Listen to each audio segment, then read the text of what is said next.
Lectura del Domingo de Ramos es el Evangelio de Mateo 21, del 1 al 11. Cuando ya próximos a Jerusalén, llegaron a Betfagé, junto al monte de los Olivos, envió Jesús a 2 discípulos diciendo: Id a la aldea que está enfrente, y luego encontraréis una borrica atada, y con ella el pollino. Soltarlos y traérmelos. Y si algo os dijeren, diréis: el Señor los necesita, y al instante los dejarán. Esto sucedió para que se cumpliera lo dicho por el profeta: decid a la hija de Sión, he aquí que tu rey viene a ti, manso y montado sobre un asno, sobre un pollino, hijo de una bestia de carga. Fueron los discípulos e hicieron como les había mandado Jesús. Y trajeron la borrica y el pollino, y pusieron sobre ellos los mantos, y encima de ellos montó Jesús. Los más de entre la turba desplegaban sus mantos por el camino, mientras que otros, cortando ramos de árboles, los extendían por la calzada. La multitud que le precedía y la que seguía gritaba diciendo: Hosana al Hijo de David, bendito el que viene en nombre del Señor, Hosana en las alturas. Y cuando entró en Jerusalén, toda la ciudad se conmovió y decía: ¿quién es este? Y la muchedumbre respondía: este es Jesús, el profeta, el de Nazaret de Galilea. Esta es palabra de Dios. Honor y gloria a ti, Señor Jesús. Pasemos entonces a la explicación de esta lectura, en la que se nos está dando la información de cuando Jesús entra a Jerusalén. Esta lectura de Mateo 21 del 1 al 11 tiene como subtítulo en la Sagrada Escritura: Entrada triunfal en Jerusalén. Nosotros comúnmente, tradicionalmente, le decimos Domingo de Ramos o Domingo de Palmas. Vemos cómo Mateo, siendo discípulo de nuestro Señor Jesucristo, nos escribe este Evangelio y nos va diciendo poco a poco cómo se sucedió este evento. En el versículo número 1 dice: cuando próximos ya a Jerusalén, llegaron a Betfagé, junto al monte de los Olivos. Vemos cómo es la entrada a Jerusalén, en donde está el monte de los Olivos. Hemos de decirles también que se menciona el huerto de los Olivos.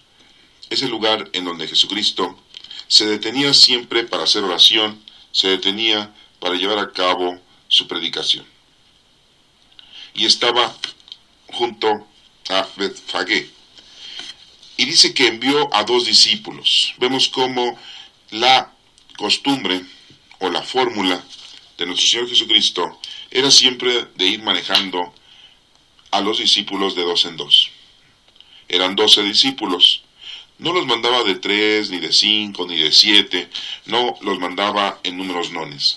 Siempre los mandaba en el número par, en el número 2.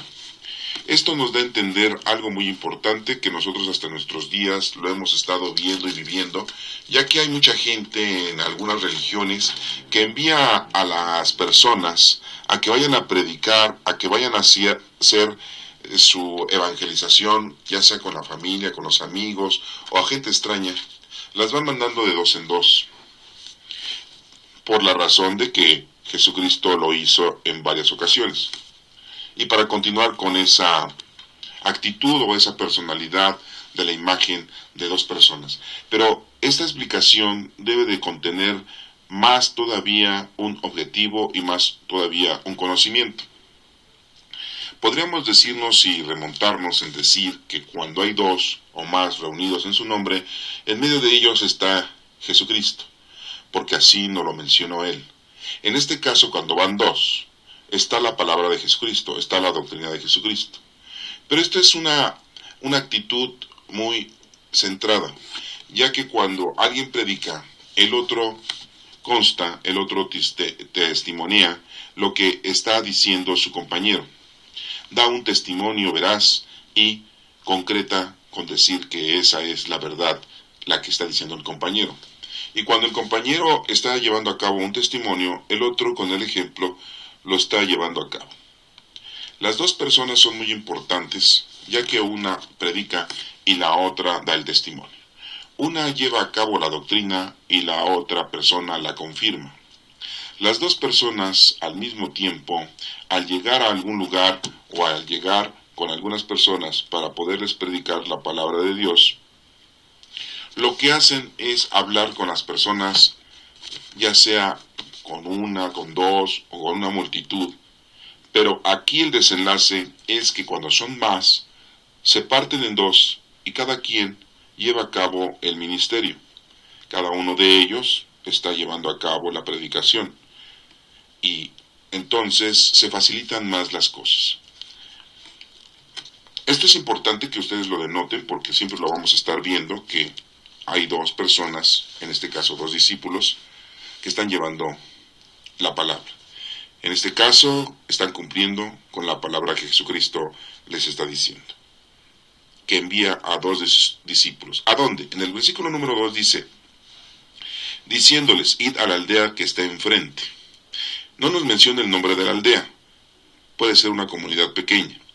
Y luego encontraréis una borrica atada. O sea, les está dando unas indicaciones con respecto a una hembra, a un animal, y con ella dice el pollino, soltarlos y traerlos.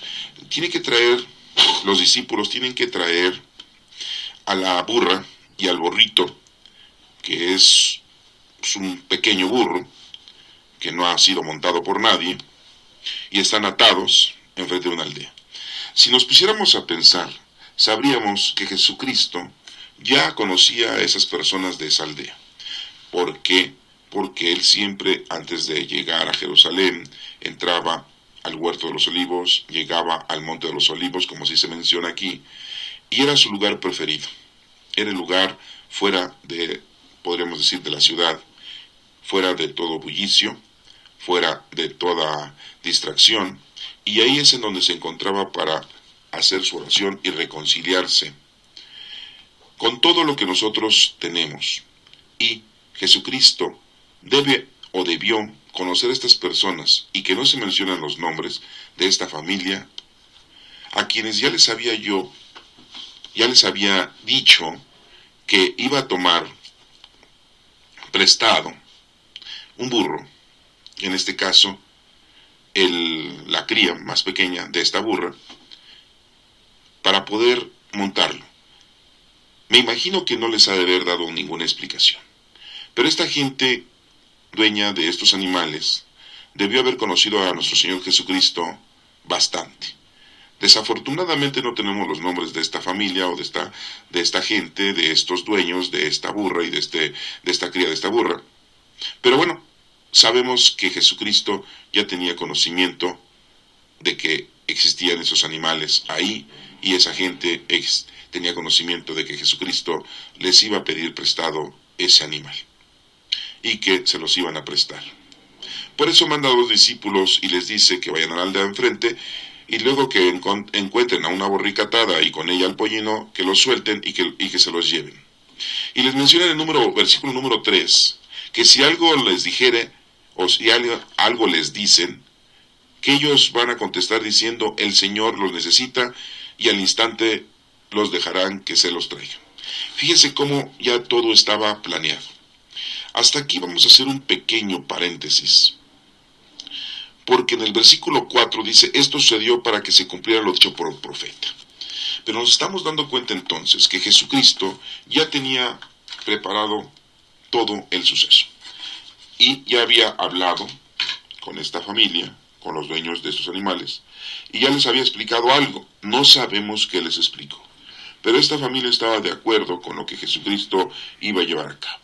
Posiblemente nada más les dijo, quiero que me presten ese burrito para poder montarlo y poder yo entrar a Jerusalén montado en un burrito. A lo mejor la gente, por el amor que le tenía, la gente, los dueños de esos animales, por la caridad que le tenían a Jesucristo, o por el apego, o la amistad, no lo sabemos porque no nos menciona nada de eso, accede, o simple y llanamente porque lo conocieron como era, y sabían que era una persona de Dios, para no decir profeta, para no decir enviado, para no decir el Hijo de Dios. Simple y llanamente los de la familia, los dueños de los animales, pues lo dejan. Pero les digo, vamos a hacer un paréntesis hasta aquí. ¿Por qué razón? ¿Por qué nos están contando todo esto? Ustedes dirán, bueno, pues es que fue y iba a entrar en un burro, nuestro Señor Jesucristo montado en un burro, entrar a Jerusalén este domingo, que nosotros le llamamos Domingo de Ramos, y ya, se acabó. Pasaríamos por alto este suceso tan importante. Pero si ustedes se dan cuenta, todo tiene un significado y principalmente teológico. ¿Por qué? Por lo siguiente, llegan a Jerusalén, ¿sí?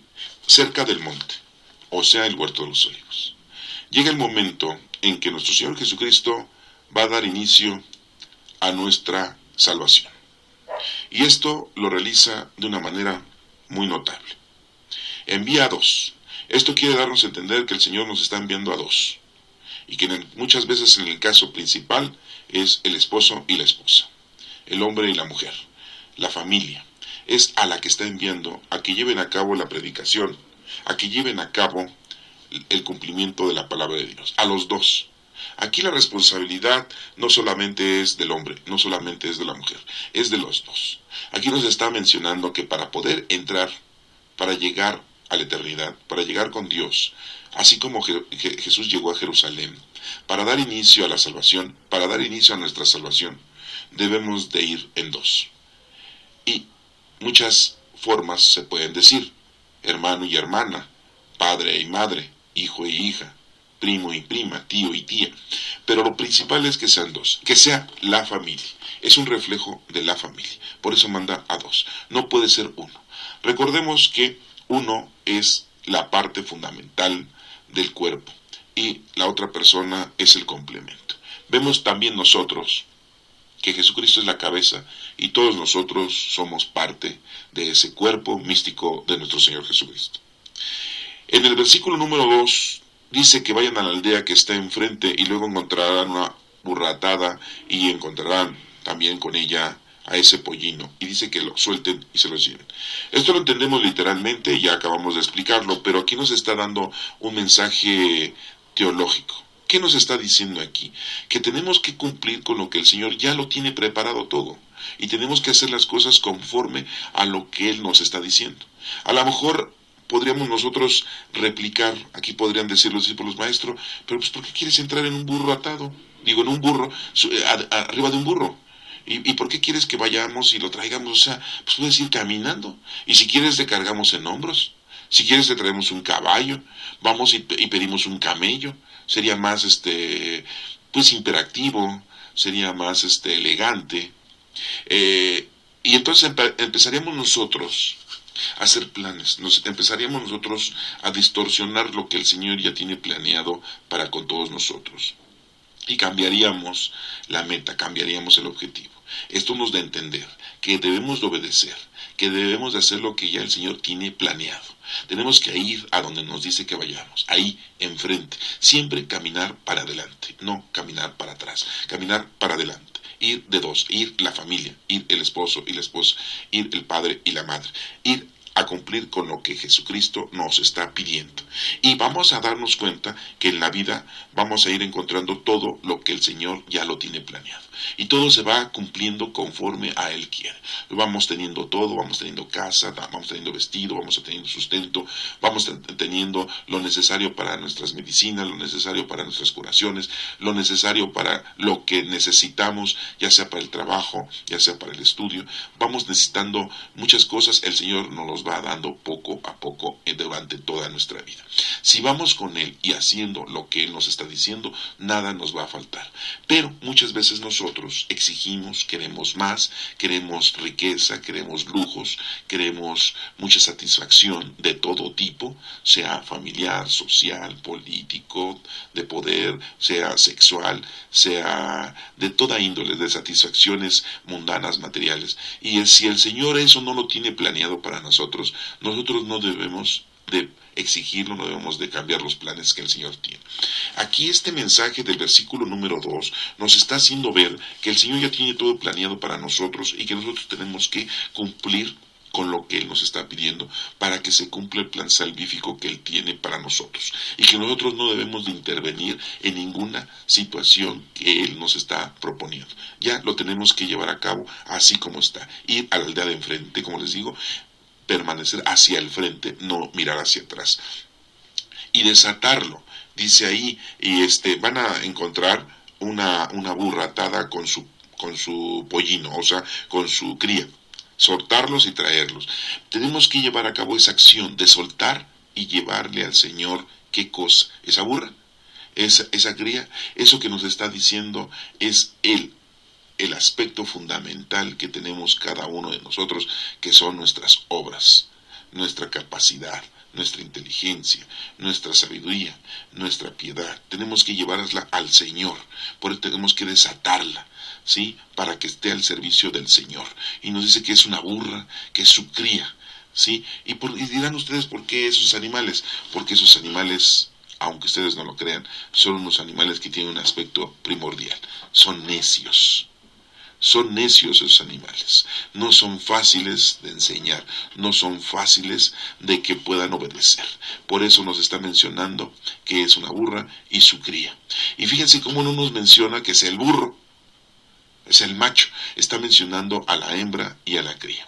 Esto es muy importante para que ustedes lo tengan también en nota, porque un burro ya se hizo a su entendimiento, a su poca conciencia como ser humano, y ya no cambia tan fácilmente.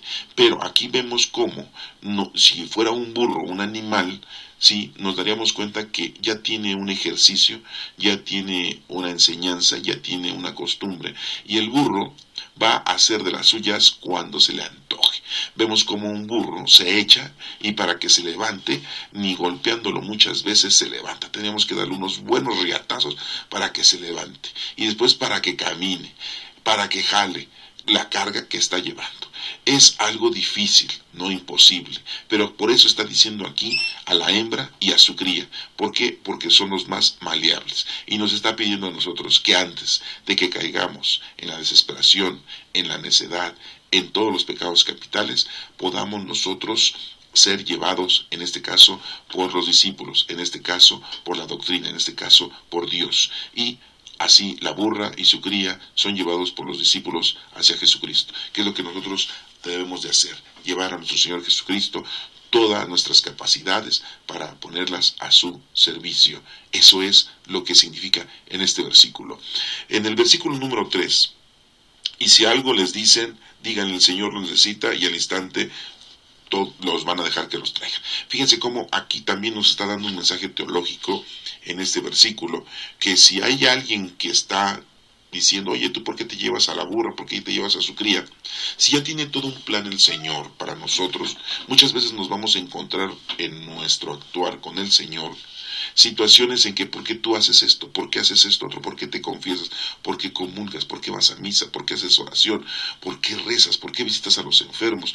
¿Por qué bendices los alimentos antes de comerlos? ¿Por qué todas las noches antes de pernoctar te reconcilias con el Señor? ¿Por qué tú te comportas de esa manera? Y pues nosotros tenemos que decir, el Señor así no lo está pidiendo, así nos está diciendo, y esa persona debe de entender, porque estamos dando un ejemplo de vida, un ejemplo de cristiandad, y esa persona se va a dar cuenta entonces que nosotros estamos haciendo eso no porque nosotros seamos unos super archirrequete cristianos, no, sino porque el Señor nos lo está pidiendo y estamos cumpliendo con el Señor.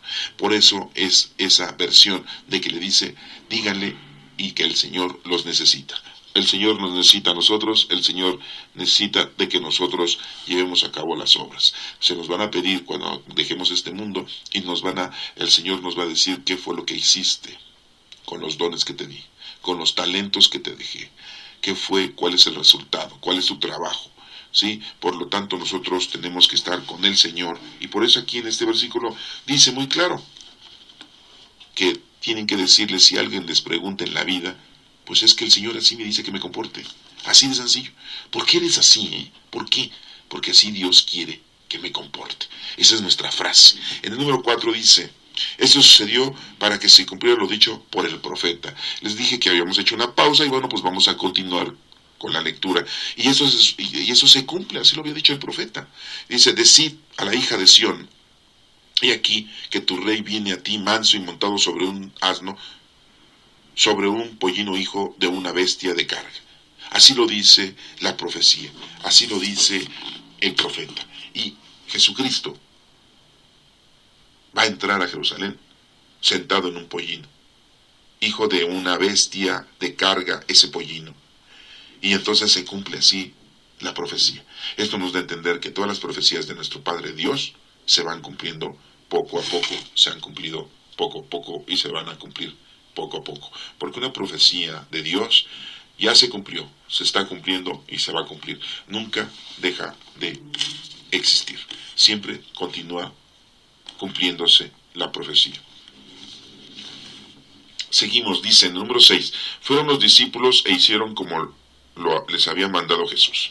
Entonces aquí el mensaje del versículo número 5 y número 6 es muy claro.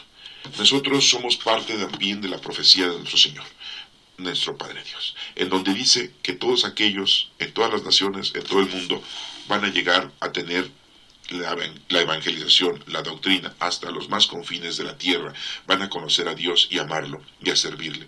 Y nosotros somos parte de esa profecía. Si tú estás cumpliendo, estás colaborando con esa profecía, como la dijo el profeta Isaías, que más bien lo dijo nuestro Padre Dios.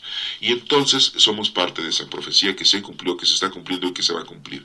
Y entonces aquí nos menciona el número 6, que los discípulos van, tenemos que obedecer, tenemos que cumplir, tenemos que hacer las cosas conforme Dios lo está pidiendo. Seguimos, entonces en el número 7, trajeron a la borrica, o sea, a la burra, y a su burrito, y pusieron sobre ellos los mantos, y encima de ellos montó Jesucristo. Nos menciona que encima de ellos montó Jesús. Así lo dice esta Biblia, en donde diríamos, bueno, ¿está montando a la burra o está montando al burrito? ¿Verdad? Aquí encima de ellos. Fíjense cómo lo está mencionando Mateo. Bueno, pero aquí vemos cómo le llevan a la burra y al pollino y le ponen los mantos encima de ellos. ¿Cuáles mantos? Los mantos de los discípulos. Esto tiene una significación, ya que sus mantos son sus vestiduras. Los discípulos los ponen para que monten nuestro Señor Jesucristo a estos animales de carga. Esto nos da a entender que también nosotros tenemos que ofrecerle a nuestro Señor nuestro vestido. Pero no es un vestido corporal, no es un vestido material mundano. Es nuestro vestido con lo que envolvemos nuestra vida, nuestros hechos, nuestras obras, nuestras actitudes, nuestras conductas. Ese es el vestido que nosotros le estamos ofreciendo a nuestro Señor Jesucristo. Y lo estamos pidiendo para que Él se siente sobre ellos. Pero si no tenemos vestido, si no tenemos manto, si no tenemos obras, si no tenemos nada que ofrecerle, ¿qué le vamos a poner para que el Señor se siente en nuestras capacidades? Pues nada. Y entonces ahí viene lo desastroso. En el número 8 dice, los más de entre la turba desplegaban sus mantos por el camino, mientras que otros, cortando ramos de árboles, le extendían por la calzada. Entonces vemos aquí cómo van extendiendo mantos sobre la calzada para que pase el burro y que encima lleva a nuestro Señor Jesucristo, y van poniendo sus mantos en el camino como si fuera una alfombra, para que el Señor pase por nuestra vida, pase por nuestros vestidos, pase por nuestras providencias, por nuestras cosas. Y vemos cómo la gente, dice aquí en el versículo, cortando ramas o ramos de árboles, los extendían por la calzada. ¿Sí? Como una forma de festejo, como una forma de alegría, una forma de exalzamiento, como vulgarmente podríamos decirlo, a nuestro Señor Jesucristo.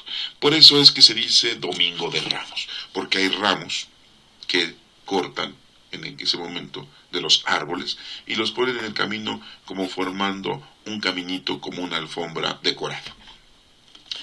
Esto nos da a entender que nosotros, nuestras obras y nuestras actitudes durante toda nuestra vida, se las tenemos que estar ofreciendo al Señor. ¿Para qué? Para que podamos nosotros hacer una entrada triunfal al reino de Dios, a nuestra vida eterna.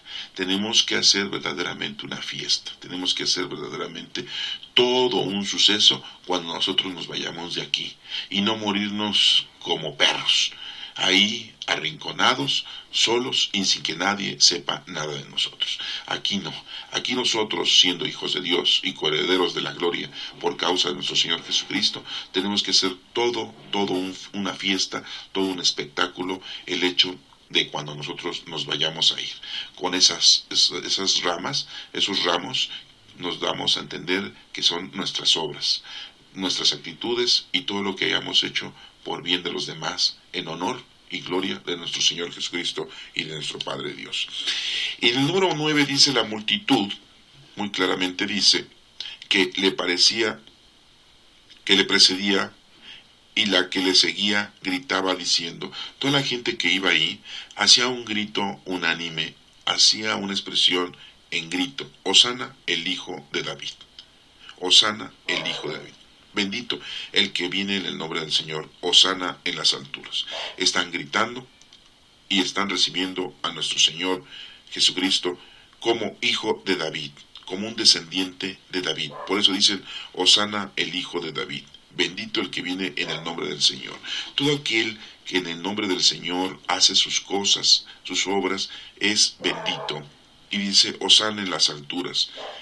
Son alabanzas a nuestro Señor Jesucristo, alabanzas a nuestro Padre Dios. Y eso es lo que nosotros tenemos que hacer siempre: alabar a nuestro Señor, bendecir a nuestro Señor, darle gloria a nuestro Señor, y siempre, siempre estar hablando de nuestro Señor en todo lugar, con toda la gente, en todo tiempo, y siempre estar nosotros pensando en nuestro Señor mañana, tarde y noche, minuto a minuto, y estar bendiciendo a nuestro Señor. Hosana en las alturas, bendito el que viene en el nombre del Señor, bendito seas por siempre, Señor. Nosotros, cuando nos levantamos en las mañanas, a la hora que sea, lo primero que tenemos que decirle: gracias, Dios mío, por todo lo que nos ha dado. Cuando vamos a desayunar, gracias por estos alimentos. Cuando estamos en la escuela, gracias a Dios que estamos en la escuela. Gracias a Dios que estamos en el trabajo. Gracias a Dios que nos mandó lluvia. Gracias a Dios que nos mandó calor.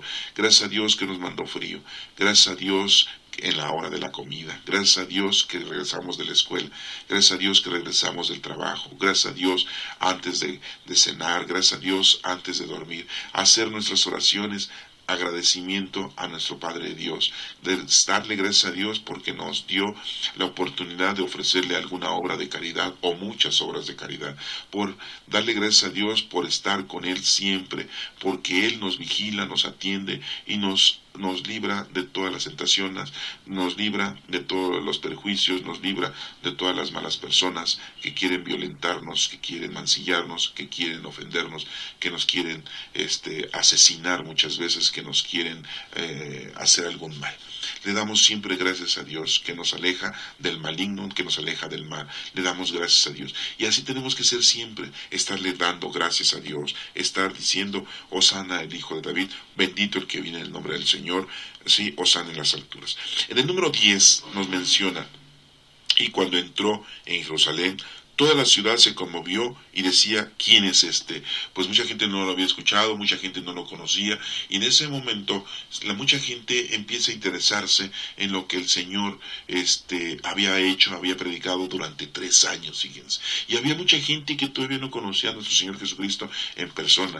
A lo mejor había mucha gente que nunca había escuchado una prédica de Él. Había mucha gente que estaba distante. ¿Por qué? Porque estaba metida, estaba inundada, estaba sumergida en sus cosas mundanas, en sus cosas materiales, en sus tradiciones, en sus costumbres, en sus dichos y hechos de vida diaria. En aquel entonces no podríamos decir que estaban metidos en su escuela, ¿verdad? Pero en la actualidad, cuántos niños, cuántos jóvenes, y estoy hablando de niños desde los 4 o 5 años que ya van a la escuela, hasta los jóvenes que tienen 15, 16 años, y ya los más grandes de 17, 18, 19 años, qué alejados están del Señor. Es increíble. De 100 niños, a veces 1 o 2 o quizás hasta 3 son los que más o menos se acercan a Dios, más o menos sí le piden a Dios, le dan gracias a Dios. Y eso porque en casa papá y mamá les han enseñado, les han dicho que deben de agradecerle a Dios. Pero la mayoría de los niños, la mayoría de los jóvenes están alejados del Señor. ¿Saben quién los está educando? La sociedad. Y la sociedad está alejada de nuestro Padre Dios, alejada del conocimiento del creer de Dios. Si pudiéramos hacer nosotros un análisis, si pudiéramos nosotros hacer una investigación, nos daríamos cuenta que de 100, como les estoy mencionando, 1, 2 o quizá 3 son niños que tienen una mínima de preparación y una mínima fe en nuestro Padre Dios, porque los otros 97 están totalmente ajenos, están totalmente alejados de Dios y no creen en Dios.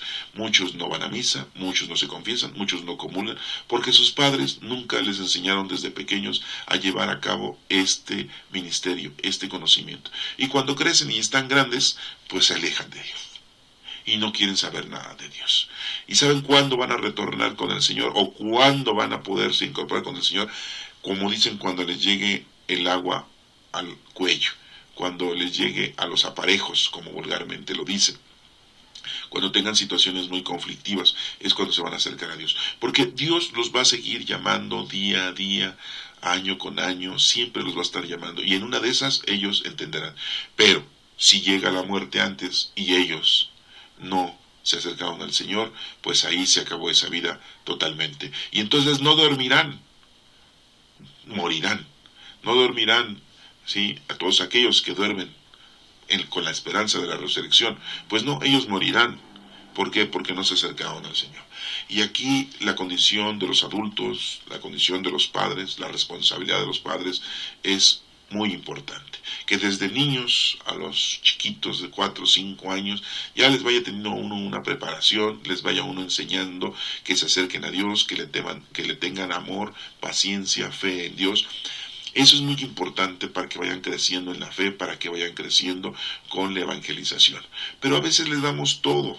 Les damos escuela, les damos vestido, les damos cosas, les damos satisfacciones. En la actualidad muchas cosas les vamos regalando a los hijos porque se han portado bien con nosotros, porque hacen sus tareas, porque no son contestones, no son groseros, y les vamos comprando todas las cositas que ellos nos van pidiendo, que son de moda, que son de actualidad y que son de satisfacción para ellos. Pero qué lejos estamos de estarles enseñando la doctrina. Y muchas veces como padres no les enseñamos porque somos unos ignorantes. Porque nosotros mismos sabemos de las cosas de Dios. No sabemos por qué rezamos el rosario, no sabemos qué significa rosa mística, no sabemos qué significa torre de marfil en la letanía, no sabemos por qué se rezan 10 Aves Marías y un Padre Nuestro, no sabemos por qué rezamos el acto de contrición, no sabemos por qué rezamos el credo, no sabemos cuál es la oración más importante en la vida, que es la única oración que nuestro Señor Jesucristo nos enseñó, que es la oración del Padre Nuestro, y consecutivamente no sabemos qué significa la misa, ni en cuántas partes está dividida la misa, y no sabemos a quién decimos en la comunión, no sabemos confesarnos, no sabemos por qué vamos a misa los días de fiesta, no sabemos por qué no debemos de hincarnos en cualquier imagen, no sabemos por qué debemos de venerar y respetar a nuestra Santísima Madre en sus diferentes presentaciones. En diferente nación tienen a nuestra Santísima Madre vestida de diferente forma y no sabemos explicar nada. Somos ignorantes en las cosas de Dios. Y si a los niños eso no les explicamos, pues cuando crecen, lógico que no van a saber nada, no van a creer nada. Y nosotros como adultos, como sus tutores, como sus padres, somos los responsables delante de Dios de lo que hagan nuestros hijos. Y bueno, pues hasta aquí nada más vamos a mencionarlo para no continuar esta información. Pero aquí nos dice que toda la ciudad se conmovió y decían, ¿quién es? Fíjense, 3 años estuvo Jesucristo y la misma gente que estuvo ahí en la época de nuestro Señor Jesucristo viviendo, no sabían quién era. ¡Qué barbaridad! Entonces, pues no es una disculpa para nosotros en la actualidad, pero sí un foco de atención para que no caigamos en esos errores, sino después vamos a tener problemas con nuestra familia. En el número 11 nos menciona, y la muchedumbre respondía, este es Jesús el profeta, el de Nazaret de Galilea. Nos menciona la gente, unos dicen, este es Jesús el profeta, ya lo están tomando como un profeta. Y mencionan en dónde es, de Nazaret. Pues recuerden que Jesucristo no nació en Nazaret, nació en Belén, pero como desde chiquito vivió en Nazaret, pues todos pensaban que era de Nazaret, era nazareno. ¿Se dan cuenta cómo todo tiene que formarse desde que están chiquitos? Todos tenemos que tener una formación desde que estamos chiquitos. Si nosotros enseñamos a los pequeños, desde que están chiquitos, les vamos dando una educación, una cultura, les vamos dando la información verdadera y concisa cuando son grandes, no tenemos necesidad más que de estarlos apoyando en cualquier cultura y en cualquier educación que ustedes le quieran administrar a un niño. Si un niño desde chiquito ve fumar a su papá, el día de mañana, cuando esté grande, va a fumar. Si desde chiquito un niño ve que sus papás toman vino, pues ellos también van a tomar vino. Y si tienen una predisposición a algún vicio, peor. Porque van a decir, pues mi papá lo hacía, mi mamá lo hacía, mi papá fumaba, mi mamá tomaba, mi papá se iba y no regresaba durante semanas, pues entonces yo estoy acostumbrado a hacer así, a vivir así, así voy a hacer. Si veo que mi papá no trabaja, pues yo también, pues no trabajo. Si mi papá nada más trabaja de vez en cuando, pues yo también. Si mi mamá no hace los quehaceres y tampoco trabaja, pues entonces yo también voy a ser igual. Inconscientemente, no necesitan decirlo. Así van a ser. Y si están alejados de Dios, pues lógico que los niños cuando crezcan, pues van a estar alejados de Dios. Y si los papás son unos ignorantes y no conocen la palabra de Dios, pues los niños también van a crecer ignorantes en las cosas del Señor. Y esto nada más es la primera parte, porque lo más importante sería que los niños se dieran cuenta que los papás están haciendo obras de caridad, están llevando a cabo el trabajo que Dios quiere. Entonces ellos van creciendo desde pequeños, van creciendo ya con esa educación de llevar a cabo, de hacer algo por los demás, estar cumpliendo con lo que Dios pide. Y entonces cuando son adultos lo van a hacer de mejor forma, lo van a hacer casi perfectamente y van a ser un buen ejemplo y van a ser unos buenos cristianos. No voy a poner ejemplo de nadie ni a nadie porque no sería el caso, porque podríamos divagar, podríamos decir un ejemplo ahorita en la actualidad de alguien que sí se está portando bien, pues caeríamos en un error al decirlo, porque no podríamos nosotros meter las manos al fuego por alguien. Muchos de ustedes dirán, ay, mi mamá es una santa, ay, mi papá es un santo, es un buen hombre, ay, mi hermana, ay, mi tía, ay, mi abuelo, mi abuela, podríamos decirlo, porque son nuestros familiares, porque los queremos, pero no podemos ahorita mencionar, y no vamos a mencionar, ¿por qué? Porque al único que se le debe honor y gloria es a nuestro Señor Jesucristo y a nuestra Santísima Madre. ¿Por qué? Porque a pesar de que, como les dije en alguna ocasión, no sé si ya se les haya olvidado, como les dije en alguna ocasión, a pesar de que nuestra Santísima Madre cometió algunos errores, siendo humano, siendo humana, ¿sí? El único que no cometió errores en ninguna índole fue nuestro Señor Jesucristo. Y para Él todo honor y toda la gloria por los siglos de los siglos. Amén. Así lo estamos repitiendo siempre. Entonces, aquí no hay vuelta de hoja. No vamos a poner de ejemplo a nadie. El único ejemplo a seguir es nuestro Señor Jesucristo. Él es el camino, la verdad y la vida. Nadie llega al Padre si no es por medio de Él. Nadie llega al Padre si no es por medio de nuestro Señor Jesucristo. Olvídense de los santos, olvídense de los ángeles, olvídense de todas las cosas. Recuerden la otra lectura, muy claramente, un versículo por ahí, ¿sí? De Juan, que habíamos leído, ¿sí? Que decía, todo aquel que cree en el Señor vivirá para siempre, en nuestro Señor Jesucristo. ¿Se acuerdan de ese versículo? Pues cómanselo, vívanlo y siéntanlo para que verdaderamente ustedes lo tengan presente siempre y no se les vaya a olvidar nunca, porque eso es lo más importante. Eso lo vimos en el capítulo de Juan 11, el versículo 25. Acuérdense, está hermosísimo ese versículo, ¿sí? En donde el Señor dice que solamente el que cree en Él vivirá para siempre. Está fácil, está sencilla la situación, pero aquí nos está diciendo el Señor que nosotros debemos de estar siempre presentes con Él en todo, y principalmente sería tan hermoso que los niños conocieran este mensaje de salvación a su temprana edad y que poco a poco se vayan educando para que cuando estén grandes ellos tengan una facilidad de llevar a cabo las cosas que el Señor nos está pidiendo que hagamos. Y así como dijeron ellos, este es un profeta es de Nazaret de Galilea, que ni era de Nazaret, era de Belén, de Judá, acuérdense de eso, pero como fue desde niño, pues todos pensaban que así fue.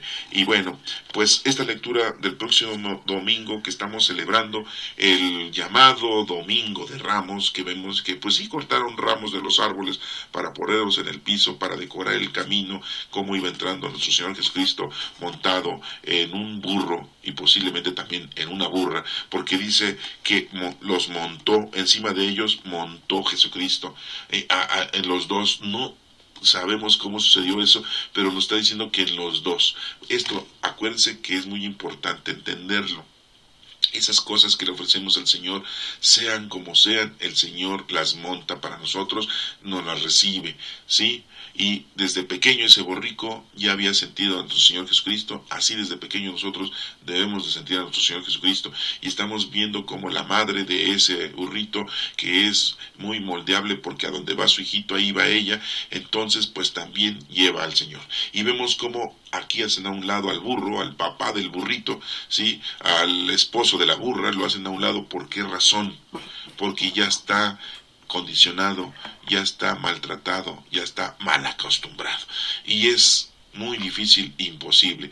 Chéquenlo, la actitud de los animales que estamos mencionando aquí y se va a dar cuenta que así es. Las personas que viven en el campo pues saben cómo jalar al burro, cómo hacerlo obedecer a golpes, a jaloneos, a gritos, y hasta con los perros los usan para que les ladren y se pongan de patas los burros, porque se echan y nomás no se paran, ¿sí? Y aunque traigan la carga menos, a veces tienen que quitarles la carga para que el burro se pare y otra vez volverlo a cargar, y es un trabajar doble, pues así el Señor nos está diciendo, eso es trabajar lo doble. Espero que esta lectura haya quedado para ustedes comprendida.